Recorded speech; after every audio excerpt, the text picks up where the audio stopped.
I flew Bradley, and I flew Patton, and I flew Eisenhower a couple of times. Eisenhower called me son. Bradley was a darn good officer. He was a very good officer, and he had a nice personality. Patton was a rough guy. He came at you right on, you know.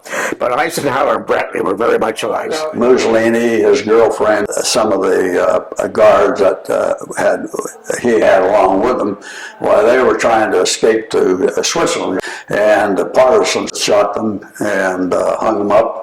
They were hanging by their feet. My partner there happened to have a camera, unfortunately.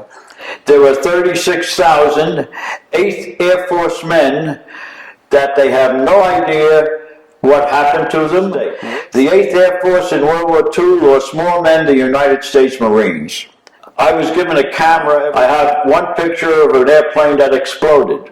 He was our wingman. I got the picture as it was an explosion. No parachutes. We were afraid that London would be bombed. I was evacuated and we went 300 miles into the west of England. Roosevelt was on the first leg of his journey to Tehran aboard USS Iowa on our starboard side. Willie D. Porter had their torpedo tube trained on us, just like they were in combat. They accidentally tripped that torpedo tube. The torpedo went by us. I started flying combat in June of '43.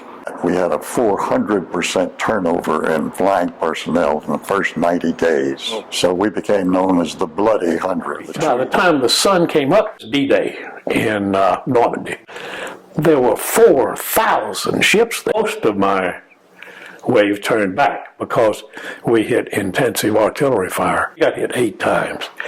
And by the time we hit the beach and couldn't get the ramp down because we'd taken a hit in the motor that runs that ramp. We went from Normandy to Metz, France, and 44,000 American soldiers were killed in that march.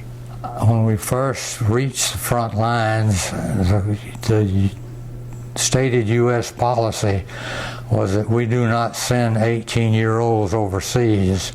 I celebrated my 19th birthday on the front lines in France, complete with fireworks. When they got the word that Bastogne was, the 101st Airborne was encircled there, it was so bitter cold.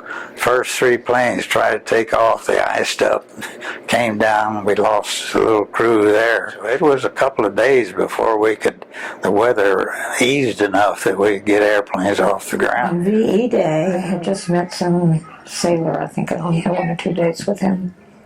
But we went downtown and we were on the street and everybody was screaming and celebrating. When the Japanese surrendered, there was a spontaneous block party. Neighbors set up tables outside, food came out, and there was a party that went on through the whole night. But the ending of that war was unlike anything else.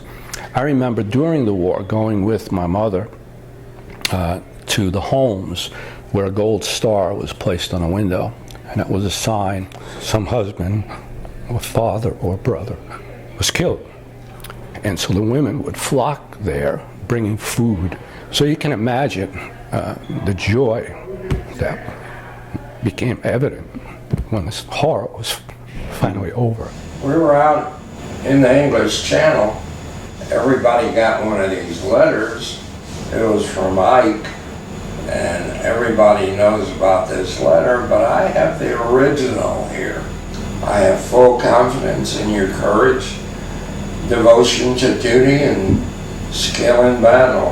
We will accept nothing less than full victory. That's the way Allied forces went all the way. Now in Germany, did you ever make it to any of the concentration camps? Yes. Our division stumbled across Buchenwald. And I say stumbled across because nearly all of them were stumbled upon by whoever supposedly rescued them. What did you think when you saw some of the people in the camp? Oh man, just sickening. I just couldn't believe it. Did you speak to any of the prisoners? Oh yeah, we made conversation with them. What did they tell you? What did they say? Well, they wanted us to help us catch the Germans, what they wanted us to do.